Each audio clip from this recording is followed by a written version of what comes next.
ఏకంగా తనకి పక్కనటువంటి మాదన్నపేట మార్కెట్ నుంచి రోజు పూజ సామాగ్రి వస్తుంటే తను అక్కడే కూర్చొని పూజ చేస్తున్నారు. మరి జైల్లో పూజ చేస్తోందంటే ఏం పూజలు చేస్తోంది, ఎటువంటి పూజలు చేస్తుందో కొంత అనుమానం కలుగుతోంది. సో ఏదేమైనా కూడా ఒక సింగిల్ బ్యారక్ తను ఒక్కటి మాత్రం ఉంటుంది ఆ బ్యారక్లో.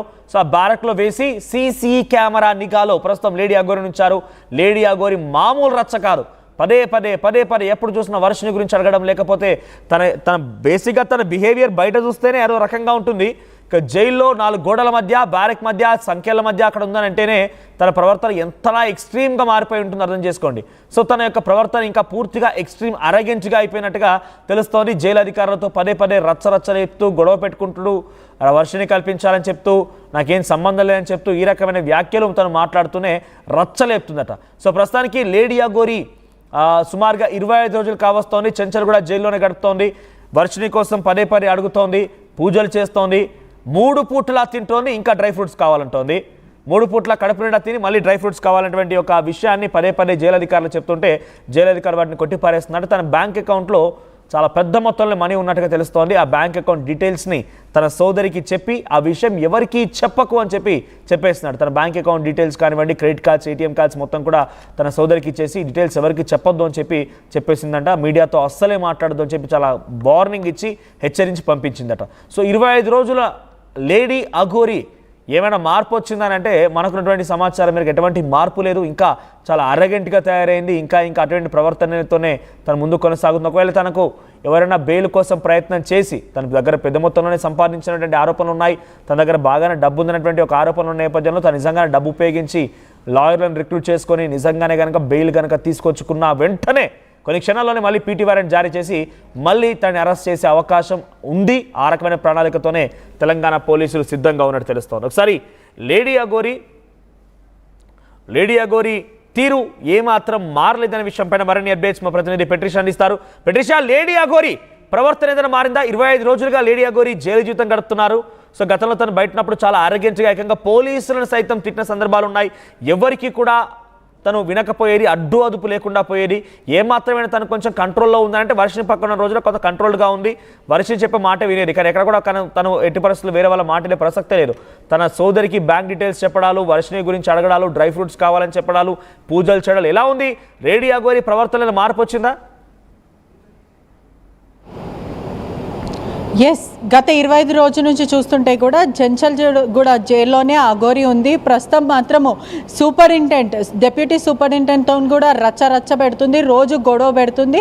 వర్షినితో నేను మాట్లాడాలి అంటూ కూడా సూపరింటెండెంట్తో కూడా తను క్లోజ్గా ప్రవర్తించడము, ఫ్రెండ్షిప్ చేసుకుంటుందని కూడా తెలుస్తుంది. మరోవైపు కూడా మాదన్నపేట నుంచి కూడా తనకి లోపలికి సామాన్లు అంటే పూజా సామాగ్రి అంతా కూడా లోపలికి వెళ్తుందని కూడా తెలుస్తుంది. ఒకవైపు జైలు అధికారులతో కూడా 3 పూటలు తింటూ కూడా నాకు డ్రై ఫ్రూట్స్ కావాలంటూ కూడా అధికారులతో గొడవ పడడం. అదే కాకుండా మొన్నటికి మొన్న వాళ్ళ సోదరి అతన్ని కలవడానికి లోపలికి వెళ్ళినప్పుడు కూడా బ్యాంక్ డీటెయిల్స్కి సంబంధించిన క్రెడిట్ కార్డ్స్ కానీ లేకపోతే డబ్బులు ఎక్కడ దాచిపెట్టడం, ఇదంతా కూడా బ్యాంక్ చెక్స్ ఎక్కడ ఉన్నాయి, బ్యాంక్ ఇన్ఫర్మేషన్ అంతా కూడా ఇవ్వడం. అదే కాకుండా ప్రస్తుతం అఘోరి మాత్రం బెయిల్ కోసం గట్టిగా ప్రయత్నిస్తుందని కూడా మొత్తం మీద తెలుస్తుంది. ఒకవేళ బెయిల్ ఇచ్చిన తర్వాత కూడా తెలంగాణ రాష్ట్ర ప్రభుత్వం చాలా సీరియస్గా తీసుకుంది ఈ కేసు. మళ్ళీ అరెస్ట్ చేసే అవకాశాలు, ఇప్పటికే మైనర్ని కూడా వేధించింది, పోక్సో కేసు కూడా నమోదయ్యే ఛాన్సెస్ కూడా మొత్తం మీద అయితే కనిపిస్తుంది.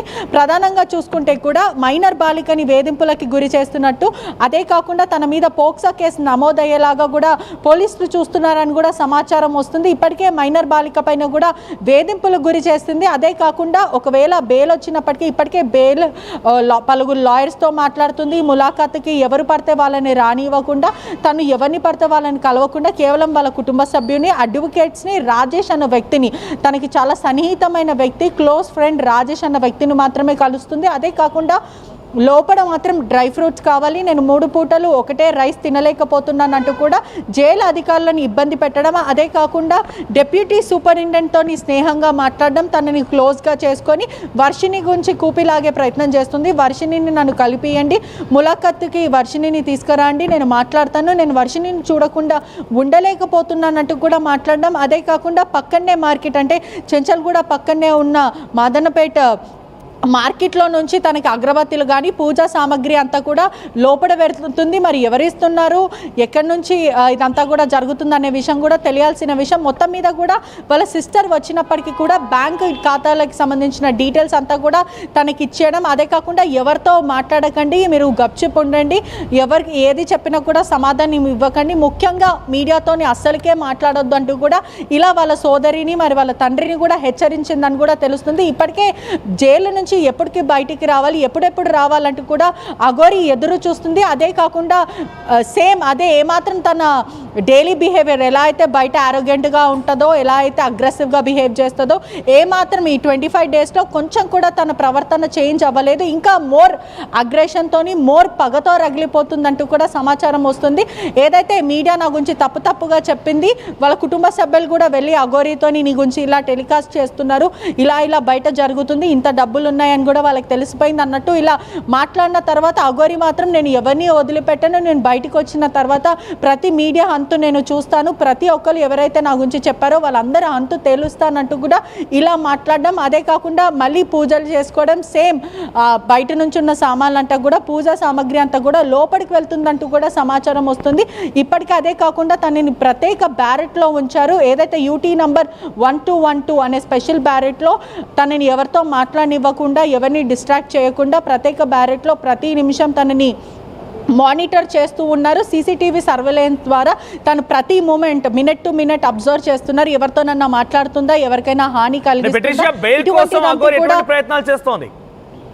ఎస్, ఇటువంటివన్నీ కూడా వాళ్ళు అబ్జర్వ్ చేస్తున్నారు. ఇప్పటికే అఘోరి బెయిల్ కోసం తన 100% ఎఫర్ట్ పెడుతుంది. అదే కాకుండా రాజేష్ అన్న వ్యక్తితో ములాఖాత్కి మాట్లాడడం, ఫోన్లో మాట్లాడడం, ములాఖాత్కి మీట్ అవ్వడం, ఇదంతా కూడా జరుగుతుంది. రాజేష్ అన్న వ్యక్తి కూడా అఘోరిని ఎప్పుడెప్పుడు బయటికి తీసుకురావాలి అని కూడా శతవిధాలుగా ప్రయత్నిస్తున్నారు. అదే కాకుండా పలువురు లాయర్స్తో, పెద్ద లాయర్స్తో, ఎవరైతే తనకు తెలిసిన వ్యక్తులు, బిజినెస్ మ్యాన్కి సంబంధించిన లాయర్స్ ఉన్నారో వీళ్ళందరితో కూడా మాట్లాడుతుందని తెలుస్తుంది. ఏదేమైనప్పటికీ కూడా పోక్సో కేసులో కూడా మళ్ళొక్కసారి అఘోరి అరెస్ట్ అయ్యే అవకాశాలు అయితే కనిపిస్తున్నాయి. ఇప్పటికే తెలంగాణ రాష్ట్ర ప్రభుత్వం కూడా చాలా సీరియస్గా తీసుకుంది. అఘోరి వల్ల చాలా న్యూసెన్స్ అవ్వడమే కానీ సనాతన ధర్మం గురించి తప్పుగా మాట్లాడడం, హిందువుల మనోభావాలు దెబ్బతీయడం, ఇదే కాకుండా కమ్యూనల్ ఇష్యూస్ కూడా తెరపైకి తెస్తుంది. కాబట్టి మరొకసారి పీటీ వారెంట్ ద్వారా తనని మళ్ళీ బయటకు వచ్చిన వెంటనే అరెస్ట్ చేసే అవకాశాలు అయితే కనిపిస్తుంది. పోక్సో కేసు ఇటీవలనే మళ్ళీ అంటే అఘోరి మీద కేసు నమోదయ్యే అవకాశాలు కూడా కనిపిస్తుంది. మైనర్ బాలికను కూడా వేధించింది,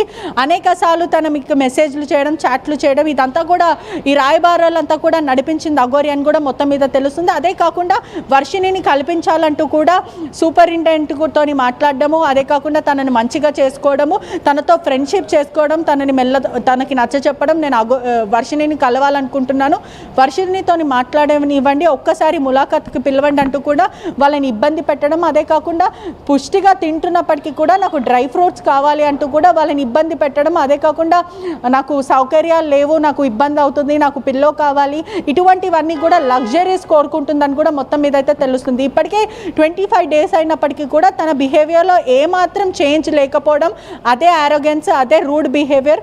మరోవైపు వర్షిణిని పదే తలుచుకుంటూ పగ సాధిస్తా